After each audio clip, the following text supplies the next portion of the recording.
Hello and welcome to News Round, a recap of stories in the week. I am Bisi Adebayo. The headlines. Again, Senate insists service chiefs must be replaced in the face of rising insecurity in the country.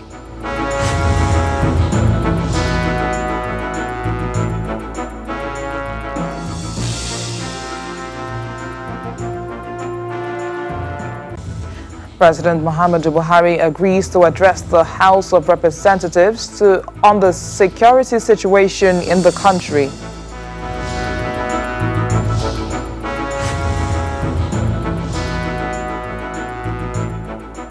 Appeal Court affirms the death sentence on Mariam Sanda, who stabbed her husband, late Benjamin Bello, to death in 2017.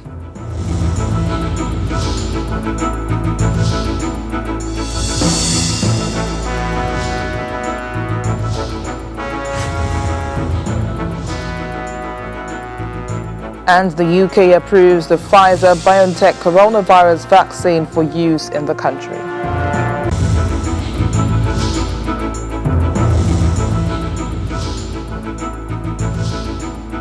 News Round begins with security matters and the deliberations at the National Assembly following the killing of 43 rights farmers in Koshaba community of Borno State. During plenary in the upper legislative chamber, former Borno State Governor Senator Kashim Shettima said that any government that cannot protect the lives of its citizens loses legitimacy. He also asked President Muhammadu Buhari to remove the security chiefs and replace them with new officers to address the alarming insecurity in the country, a motion that was adopted by the Senate. Lawmakers in the House of Representatives also passed a resolution to invite the president to brief them on the security situation.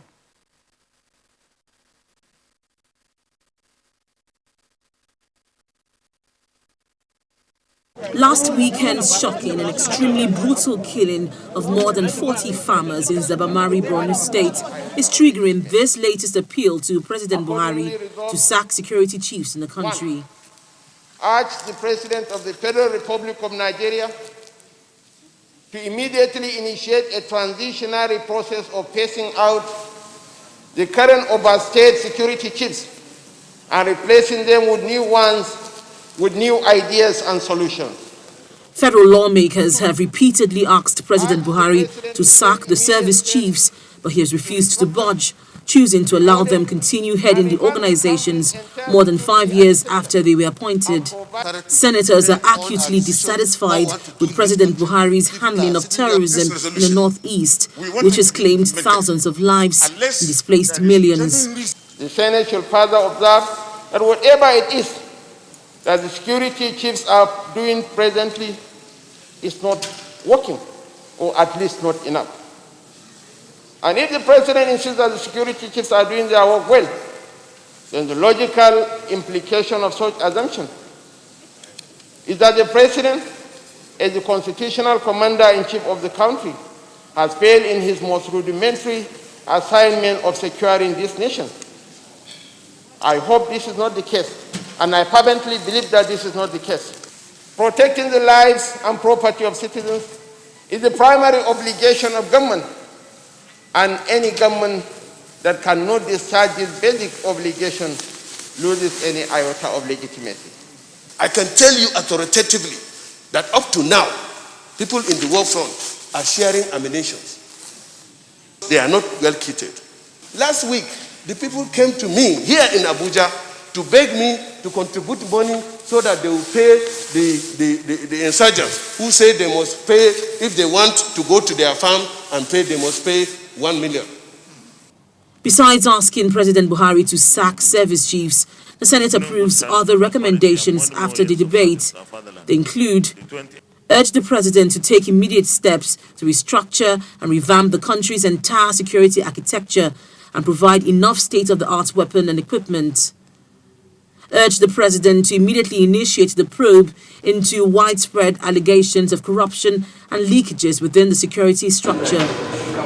President Buhari has not implemented previous recommendations from the Senate calling for the sack of the service chiefs, and even some resolutions from the Security Summit organized in the 8th and 9th Assembly. Now, should the president refuse to sack the service chiefs, it's not clear what federal lawmakers intend to do about it. I'll hand over to Terry Kumi in the House of Representatives, where security matters also formed a huge part of discussions. Well, thank you, Linda. In the House of Representatives, it was a rather different and slightly interesting situation, which almost led to a rowdy session, prompting the House to go into a closed-door session. Representative Ahmed Satomi presents the resolutions of a motion on the urgent need to condemn and investigate the insane killing of unarmed farmers in Jere local government area of Borno State. To urge the federal government to declare a state of emergency in the nation's security sector, condemn the killing of unarmed civilian and farmers of Zabarmari village of Jere Federal Constituency in Borno State by suspected Boko Haram insurgency. Just as the motion is about to be voted on, one of the 9 other sponsors of the motion raises a point of order. My name is there as a first person, and I raise my hand. I want to contribute as a first person to that particular motion. But I realized by the time he was reading the motion, the prayers, he enumerated some prayers that we have all agreed. I gave out my life because of my people. Everybody that is a private time. So I tell nobody except God. The resolution we put is that we are going to invite Mr. President to come and explain. Well, this is an appeal from the chair. Because we are talking about security matters, you and I know that the channel of discussion of security matters, such as this, will not be to invite the president to come and disclose issues of security and what they are doing. It will be counterproductive. The Speaker's appeal does not sail, as some members insist that the amendment to the motion must be taken, and this forces a closed-door session. The leadership of the House should meet Mr. President in the villa to discuss this issue so that they will come back and brief the House. I'm a little disappointed where, and I make it bold to say, well, a lot of this noise and shouting down where it's coming from. We all know, and I'm very disappointed. So now I think I will just resolve to executive session and resolve this matter. After about an hour, the doors are flung open and the amendment is taken. My amendment is to invite Mr. President to come to the House to explain the security situation in the country. A date for the president to appear is yet to be announced, and there are concerns that it may not be, especially since this is not the first time that the House of Representatives has passed such a resolution without a given date. Terry Ikumi, Channels Television News. And in a reaction, the president says he is as concerned about the security situation as the lawmakers and is ready to speak to the House of Representatives on the situation. This was made known by the Speaker of the House of Representatives, Femi Gbajabiamila, after meeting with the president at the presidential villa, where he briefed the president about the resolution of the lawmakers. He told State House correspondents that President Buhari has agreed to address the House as requested by the lawmakers. He was ever so willing to listen, as is typical of Mr. President, the usual Democrat that he is. And what we basically sought was to convey the resolution of the House and to fix a date, which we did not fix, out of respect for Mr. President and his very, very tight schedule. What date will be convenient? And we have agreed on a date, and he will meet with the House to address the situation. I think he's more concerned than me or you. That's all I can say. Than me or you. You know, they say on easy lies the head that wears the crown. And we'll leave everything until when he comes to the House. Let me not preempt him. But all I can tell you right now, and the DS is here, the leader is here to bear me witness, he's committed, fully committed to the security of the welfare, lives and property of Nigerians. Meanwhile, the Vice President, Professor Yemi Oshibajo, has been speaking on the efforts by the federal government to improve security. He was speaking to journalists in Lafia, the Nasarawa state capital. The conventional means of dealing with some of these issues, the conventional means of dealing with this security type of challenges, especially the randomness, is probably, we probably need to keep reviewing that, and which is why the president has said that, he's taking a serious look at how to deal with the issues, especially around the randomness. Because, some insane person goes into a place and shoots people down. That's not the sort of thing that you are prepared for conventionally. So we have to do a lot more local intelligence, which is, a lot more local intelligence. Some of the community policing efforts that we're trying to do, so that information is supplied faster, especially at the local level, and then reaction may then be possible. But it's a major tragedy. It's a very, very unfortunate thing, and our hearts and with the families of those who were killed in such a terrible manner.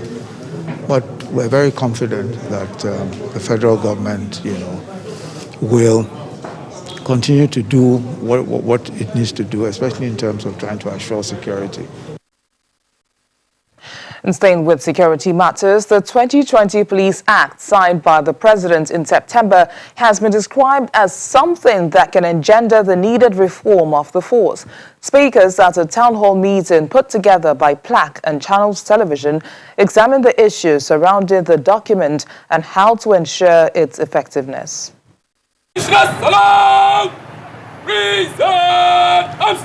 For a very long time, Nigerians have been clamoring for the reform of the Nigeria police. This is because they believe it hasn't met their expectations. The signing of the Police Act into law by President Muhammadu Buhari in September this year has brought with it a new lease of life for the force. It is important to recognize that the vast majority of men and women of the police force are hardworking and diligent. Analyzing the contents of the Police Act as signed by the President at a town hall meeting put together by Plaque and Channels Television, the President of the Nigeria Bar Association, Olumide Akpata, says although the document highlights some key areas like community policing as well as secure tenure for the Inspector General of Police, it falls short in certain areas. In this new act, there does not appear to be a clearly laid out accountability framework. That, for me, is the major concern. In his contribution, Mr. Innocent Chukwuma describes the act as a breath of fresh air, but thinks for it to achieve the set goals, it must not be rushed into effect.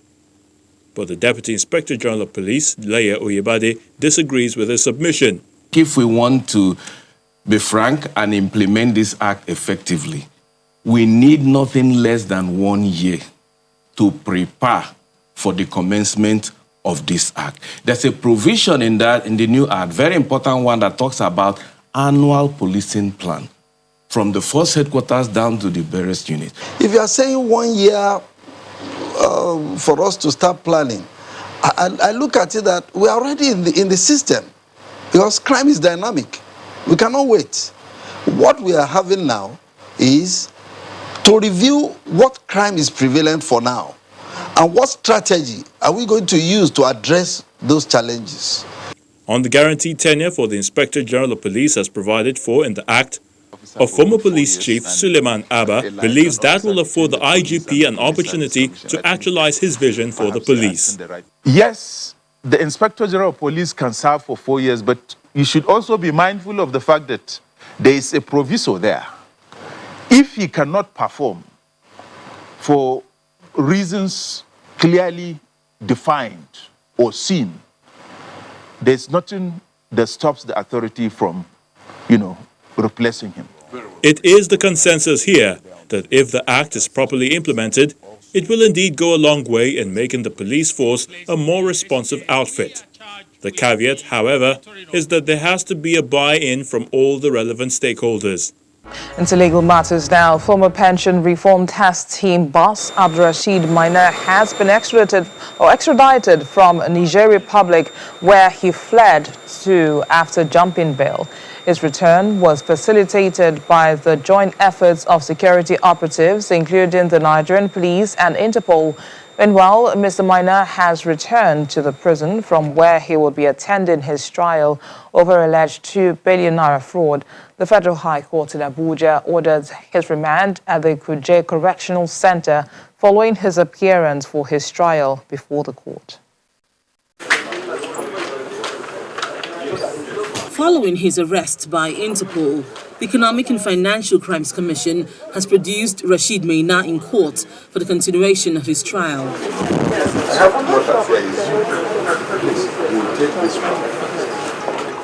The prosecutor, after announcing his appearance, applied that the defendant be remanded in custody.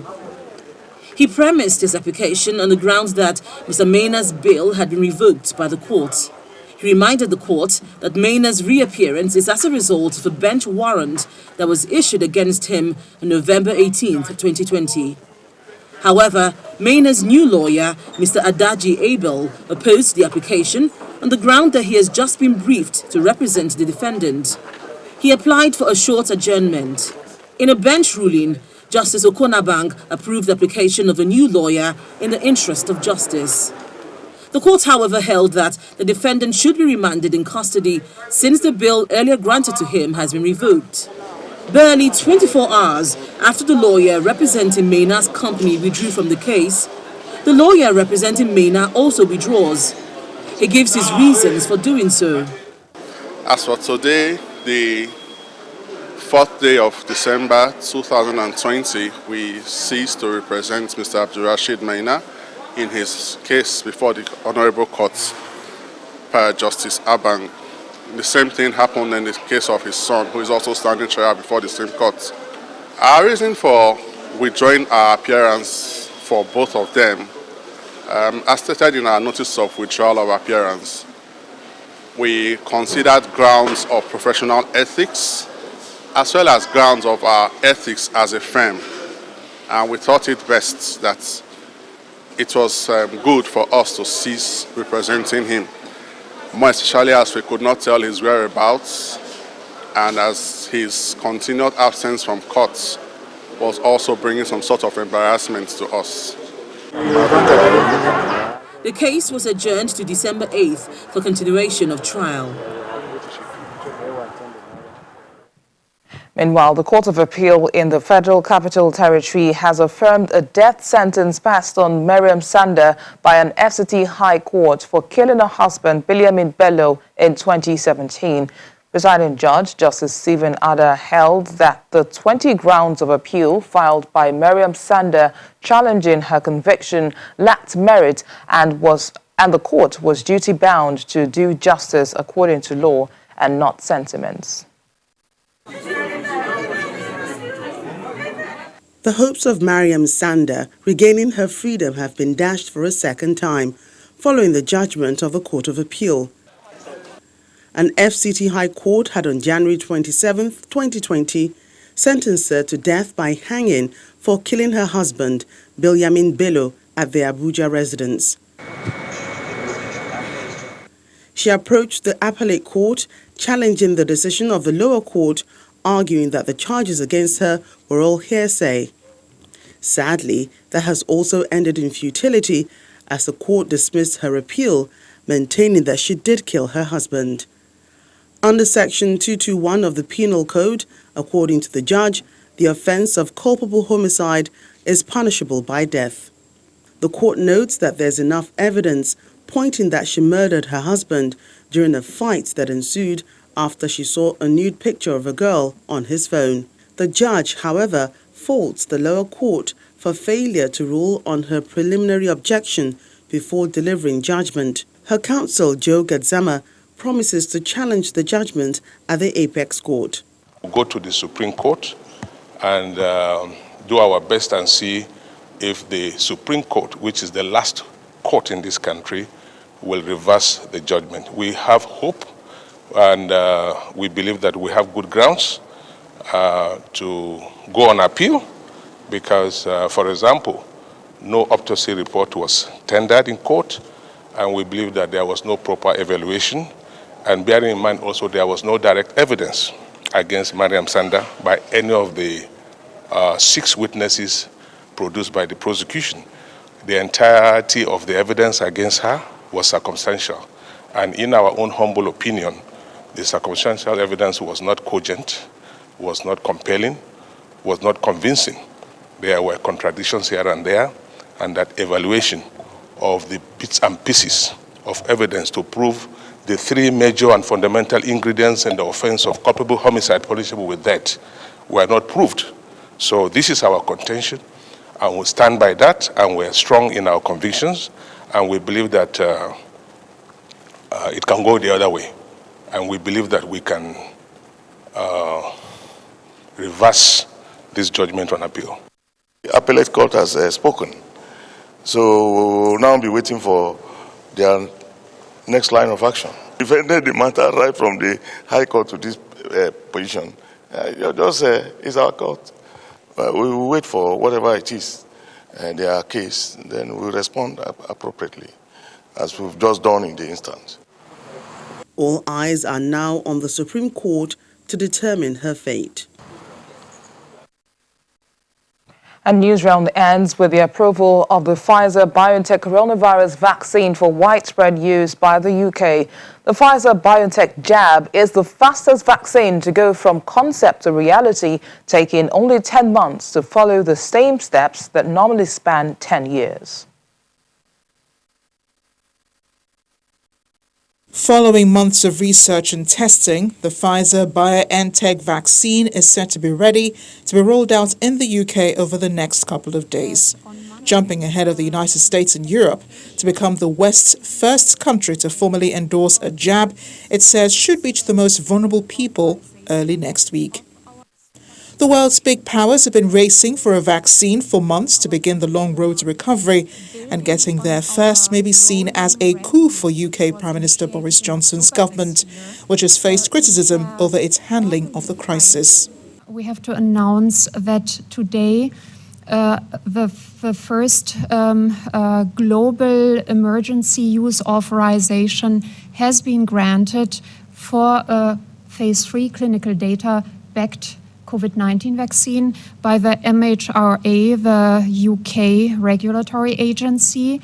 We have started immediately the process of delivering our vaccine. The approval of a jab for use almost exactly a year since the novel coronavirus emerged in Wuhan, China, is a triumph for science, Pfizer boss Albert Bourla and his German biotechnology partner BioNTech. But the breakneck speed at which approval was given drew criticism from Brussels, where, in an unusually blunt statement, the European Union's drug regulator said its longer procedure to approve vaccines was more appropriate as it was based on more evidence and required more checks.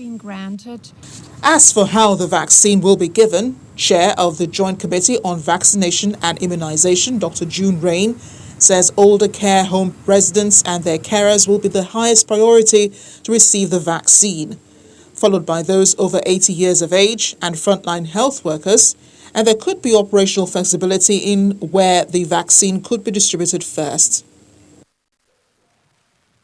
British Prime Minister Boris Johnson says vaccinations will not be made compulsory. I strongly urge people to take up the vaccine, but it is no part of our culture or our ambition in this country to make vaccines mandatory. That's not how we do things. In the meantime, China has given emergency approval for 3 experimental vaccines and has inoculated around 1 million people since July. Russia has been vaccinating frontline workers after approving its Sputnik V shot in August before it had completed late-stage testing on safety and efficacy. And that's News Round this week. Thank you for watching. I am Bisi Adebayo.